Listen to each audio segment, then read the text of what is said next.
Chana Hring le Paneer kan kang dona tel hi chu tamlu tuk ngai lawa mani du zat khan ni Paneer hi kan kang sen lawanga ti hianin avar ang hian kan thlak top don ani purun po hei alo min to ta hian ai en klem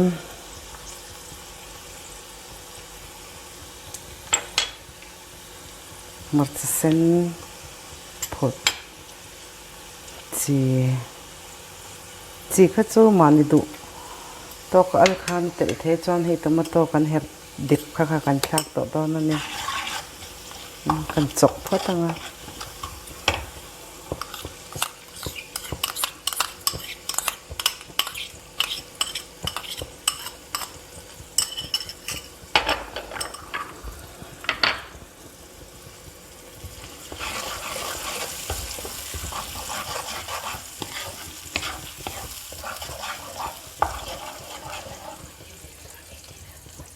tomato hi kan chok minanga nakena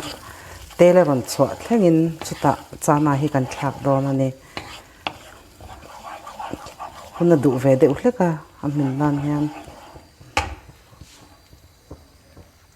khet po ngai lo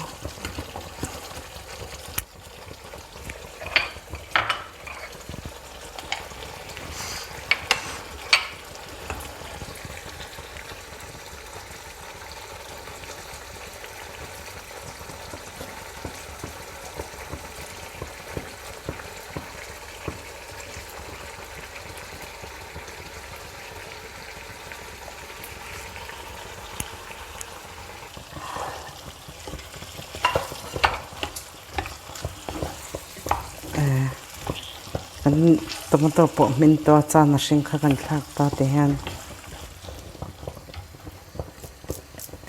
kan chin up phot don ani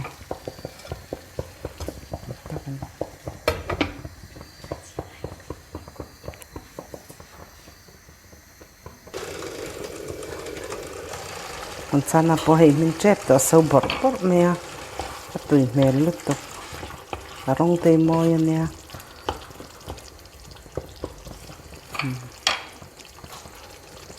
chin le photang la min lo de hleka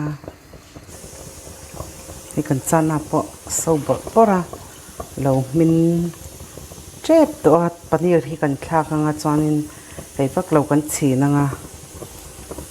min pui to mai don ani rong hi kan chin up le anga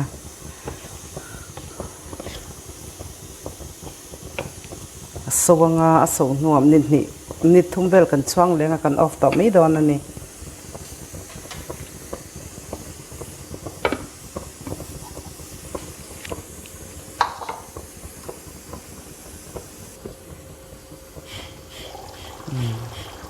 kan chop me siam po hei so bot mai lo